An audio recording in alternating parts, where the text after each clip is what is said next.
Am I in the wrong? My spouse has been unfaithful multiple times, yet I've chosen to let it go. After years of sharing our lives, my wife now wants to part ways. She says she no longer loves me and is seeking a new beginning with someone else, someone she believes will be a better partner. She's asked me to leave our home, the one we built together over a decade, where we've raised our 8-year-old daughter. We've been married for 10 years, and our daughter is a kind, well-mannered child. Everything seemed perfect: stable job, joyful family, until I discovered my wife was involved with another man. I had been battling depression for some time, unable to provide her with the affection and attention she craved. This left her feeling isolated, and she sought solace elsewhere. It was devastating to realize I wasn't enough, especially as I was working through therapy to improve. When we finally confronted the issue, it erupted into a heated argument. I was overcome with emotion in church when her calls kept interrupting, each one a painful reminder of shattered trust.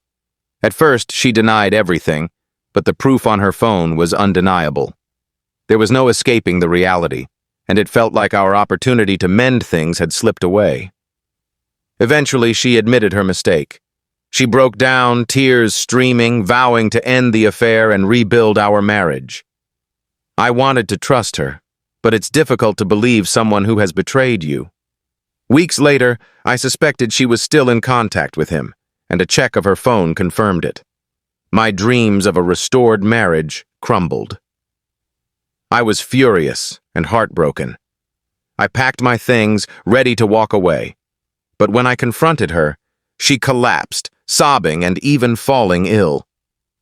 Seeing her in such a state, I couldn't bring myself to leave. I regret not walking away in anger instead of pitying her. After many restless nights, I faced a difficult decision. Our 8-year-old daughter was at the forefront of my thoughts. For her sake, I chose to forgive my wife. It was a gamble, but I hoped it could salvage our fractured marriage. It wasn't simple. The sting of betrayal lingered, eroding our trust. But seeing my innocent daughter caught in the crossfire broke my heart. She deserved a stable home with loving parents, even if it meant suppressing my pain for now. Forgiving my wife didn't mean I condoned her actions. It was a deliberate choice made for our daughter's future. I know she wounded me deeply, but I hoped we could heal and improve. The path ahead is uncertain, with potential challenges we haven't anticipated.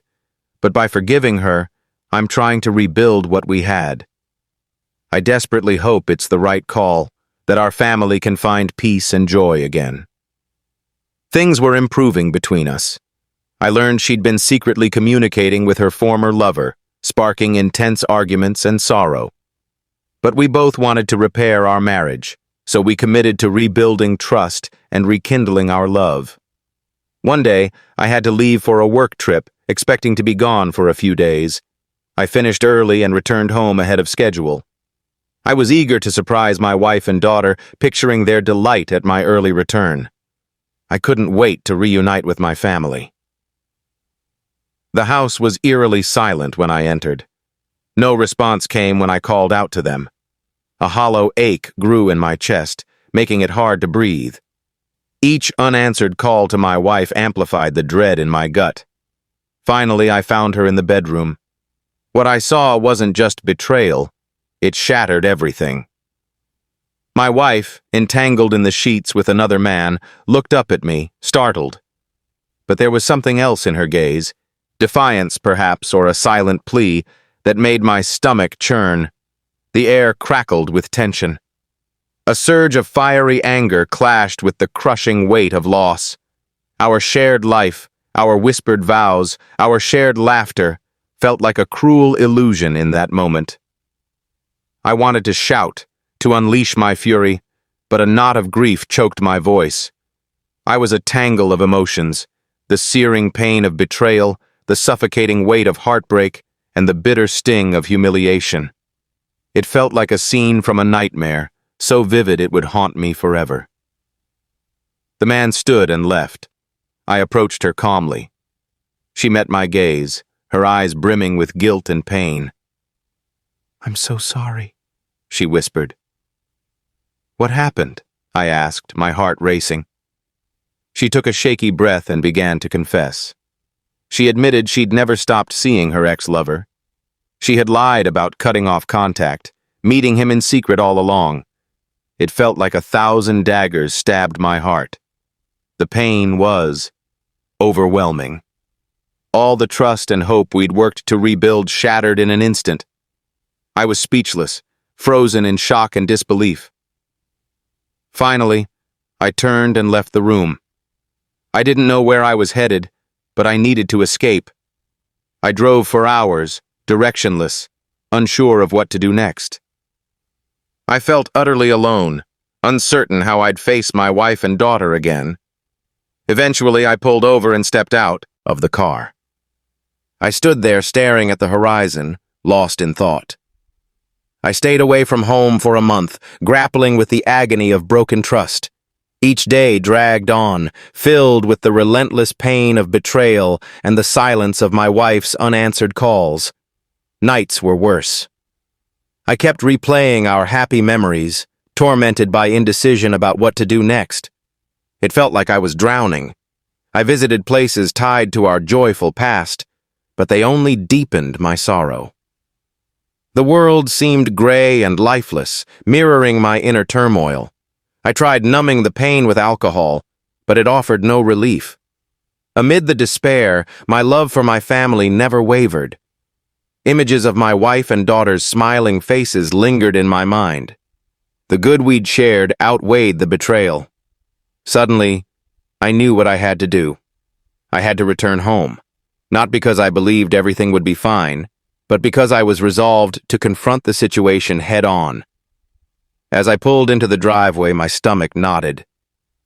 Our home, once a haven of warmth and laughter, now felt fraught with tension. When I opened the door, I saw her. Her eyes reflected a storm of confusion and fear. She wanted to speak, perhaps to apologize, but words failed us both. In that silence, my resolve solidified. I looked into her eyes, seeing her fear and uncertainty. She braced for me to say I was leaving, but I said nothing. Instead, I pulled her into my arms and held her. We stood there, clinging to each other for what felt like an eternity. I didn't know what lay ahead, but I knew I'd face it with my wife by my side. That winter, I left for a 3-month business trip. The biting cold seemed to mirror the chill in my heart, intensifying my longing for my family. When I returned, the house was cloaked in darkness, stirring an unsettling fear. The memory of my wife's betrayal flooded back, tightening my throat with panic. I called out to my wife and daughter, but silence answered. The house felt like a void, heavy and oppressive. With leaden steps, I climbed the stairs. Taking a deep breath, I opened the bedroom door. The sight before me overwhelmed me with emotion. My wife and daughter lay sleeping peacefully, their faces calm and serene. The gentle glow of the nightlight warmed the room. The path to forgiveness is arduous, but it's within reach. We're dedicated to saving our marriage, confident we can overcome this hurdle.